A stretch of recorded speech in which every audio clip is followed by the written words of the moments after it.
Assalamualaikum warahmatullahi wabarakatuh.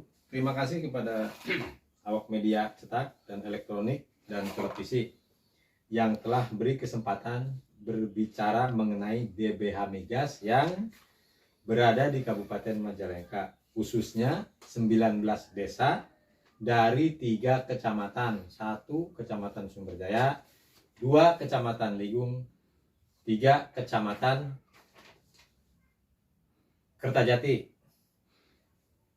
Kami menyampaikan hasil audensi hari Senin tanggal 10 Juli tahun 2023 di kantor atau di gedung DPRD Kabupaten Majalengka yang dihadiri 1 dari forum masyarakat mengenai migas, 2 dari Kepala Desa Sumberjaya, 3 dari fraksi PDIP, Golkar, PKB, Gerindra, dan PKS, dan dari PAN, 4 dari BKAD.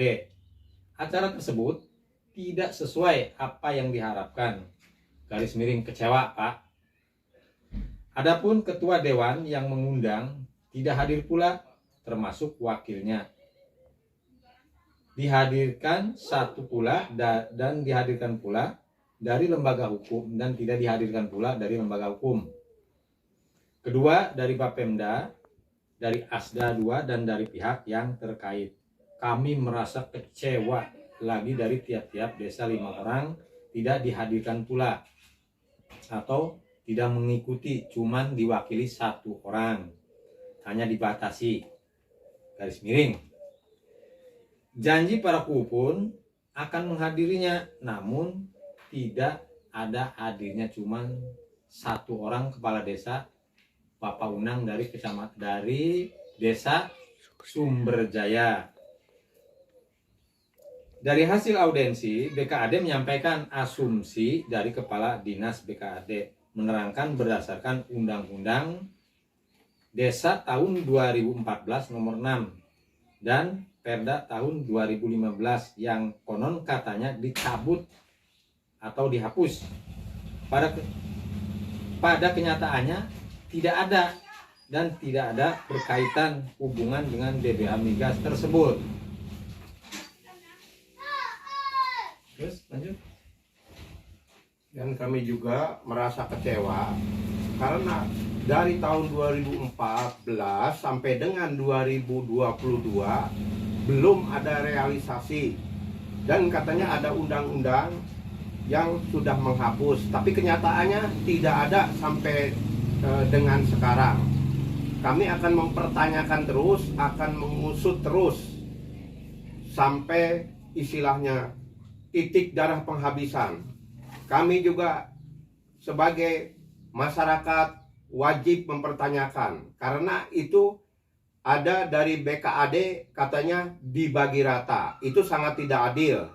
Kami merasa sakit hati sebagai masyarakat Bongasoetan, khususnya desa penghasil migas baik ring 1, 2, dan 3. Kami akan pertanyakan terus, akan berjuang terus untuk mendapatkan, untuk mencairkan masalah ini. Masa kita yang punya daging dikasih tulang, yang punya tulang dikasih daging? Itu sangat tidak adil. Saya juga mohon terus, atau kami memohon terus, mengingatkan kepada anggota dewan-dewan yang pada waktu itu menghadirkan atau menghadiri dalam audensi pada hari Senin tanggal 10 2023. Begitulah untuk diketahui, untuk tindak lanjutnya itu harus berjalan terus. Terima kasih atas perhatiannya. Apakah ini ada kelanjutan ke Jakarta apa gimana, Pak? Saya yakin saya akan berlanjut dan mengusut tuntas terus. Karena waktu hasil audensi juga setelah pulang dari audensi tersebut, maka saya juga mempertanyakan terhadap para dewan-dewan yang sekarang masih berjalan. Nah, kebetulan dewan tersebut itu kan berapa bulan lagi itu kan akan pensiun ataupun selesai. Kalaupun melanjutkannya itu belum tentu jadi. Makanya saya tetap akan mengusutnya, Pak. Apakah Bapak ini akan ke Jakarta untuk menjumpai siapa kepala negara, apakah PK, apakah Mahfud MD? Ya insya Allah kalau tidak ada halangan kita akan berjuang terus, baik ke KPK, ke Bapak Presiden, Bapak Jokowi atau Joko Widodo, atau ke Menko Polhukam, kepada yang terhormat Bapak Mahfud MD. Begitulah kami akan meminta saran, akan melanjutkan masalah perjuangan ini, karena kita daerah penghasil yang terkena dampaknya. Kita tidak tahu kapan akan terjadi, wallahu alam. Jadi tanggapan kelanjutnya gimana Pak nanti untuk ke depannya ke Majalengka masalah DBH ini nanti? Udah jelas, Pak. Yang namanya dari tahun 2014 sampai sekarang tidak diberikan ke tiap-tiap desa penghasil migas tersebut. Makanya saya pertanyakan undang-undangnya dan perbuknya. Dan kalaupun misalkan perbuknya dan undang-undangnya itu tidak ada yang saat sekarang dan tidak disosialisasikan, maka mengacu kepada undang-undang tahun 2010 yang sudah ada undang-undangnya. Pada zaman itu adalah waktu zaman Bupati Haji Trisno. Nah itu Pak yang saya tahu. Waktu audiensi itu kan ada kata dari Kepala BKD bahwa itu undang-undang udah dihapus dan dicabut. Apakah itu benar apa tidak itu Pak?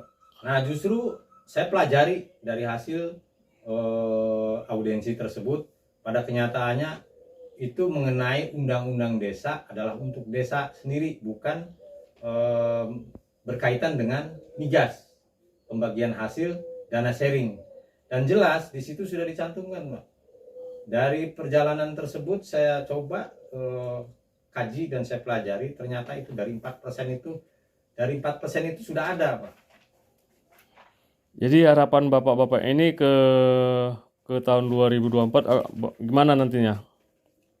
Harapan kami, kalaupun misalkan ini yang dari tahun 2014 diberikan kepada tiap-tiap desa penghasil migas, artinya dari ring 1, ring 2, dan juga ring 3, dan kelanjutannya itu jelas.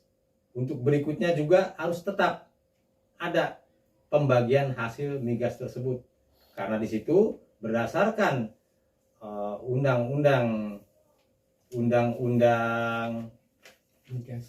migas ataupun dari Kementerian Keuangan sudah dijelaskan, karena ada suatu keimbangan, Pak. Ada untuk perimbangan tersebut, disitulah mengacu untuk betul-betul desa tersebut yang kena dampaknya itu harus benar-benar lebih besar untuk diperjuangkannya. Berarti dari mulai 2018 sampai tahun 2022 ke desa-desa belum disalurkan Pak ya? Belum sampai saat ini, dari tahun 2014. Berarti belum ada titik terangnya, titik temunya? Belum. Oke, sekian. Oke ya, siap. Saya sampaikan juga Pak, belum selesai nih semua. Terima kasih Pak. Iya.